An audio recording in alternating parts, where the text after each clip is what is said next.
ইতিমধ্যেই আপনারা জানতে পেরেছেন শাকিব খানের তুফান সিনেমায় যুক্ত হয়েছেন বাংলাদেশের লিজেন্ডারি অভিনেতা চঞ্চল চৌধুরী। আর চঞ্চল চৌধুরী তুফান সিনেমায় যুক্ত হওয়ার পর থেকে এই সিনেমার হাইপ আরো কয়েক গুণ বেড়ে গিয়েছে।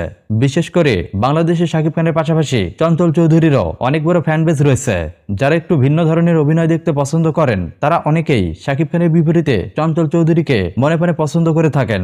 তবে শাকিব খানের পাশাপাশি তুফান সিনেমায় চঞ্চল চৌধুরী যুক্ত হয় বাংলাদেশের এই দুই লিজেন্ডারি পার্সন মিলে একটি ধামাকা উপহার দিতে যাচ্ছেন, তাতে কোনো সন্দেহ নেই। তবে রাহান রাফি পরিচালিত ভারত ও বাংলাদেশের একাধিক প্রযোজনা প্রতিষ্ঠান নিবেদিত তুফান সিনেমাটি অনেক বড় বাজেটের সিনেমা।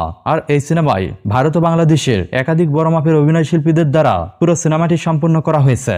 আর যার কারণে এই সিনেমায় সবচেয়ে বেশি ব্যয়ভার বহন করতে হয়েছে অভিনয় শিল্পী কাস্টিং এ। তবে আপনারা জেনে অবাক হবেন তুফান সিনেমায় অভিনয়ের জন্য চঞ্চল চৌধুরী মোটামুটি পারিশ্রমিক নিয়েছেন। আর যার সবচেয়ে বড় কারণ তুফান সিনেমায় চঞ্চল চৌধুরী দীর্ঘ সময় ধরে স্ক্রিন শেয়ার করবেন না, কারণ চঞ্চল চৌধুরীর পাশাপাশি শাকিব খানের বিপরীতে অসংখ্য খল অভিনেতাকে দেখা যাবে এই তুফান সিনেমায়। আর যেখানে অল্প কিছু সময়ের জন্য স্ক্রিন শেয়ার করতে যাচ্ছেন গুণী এই অভিনেতা। সবচেয়ে গুরুত্বপূর্ণ চরিত্রে তুফান সিনেমায় বড় পর্দায় দেখা যাবে গুণী অভিনেতা চঞ্চল চৌধুরীকে। আর এই সামান্য সময়ের জন্য এই গুণী অভিনেতাকে পারিশ্রমিক হিসাবে 10 লক্ষ টাকা দিতে হচ্ছে। 10 লক্ষ টাকার বিনিময়ে রাহান রাফির তুফান সিনেমায় অভিনয় করতে যাচ্ছেন বাংলাদেশের গুণী অভিনেতা চঞ্চল চৌধুরী। আর ধারণা করা হচ্ছে শাকিব খানের পাশাপাশি এই গুণী অভিনেতার অভিনয় দেখার জন্য বড় পর্দায় ভিড় করবেন নানা শ্রেণীর দর্শকরা।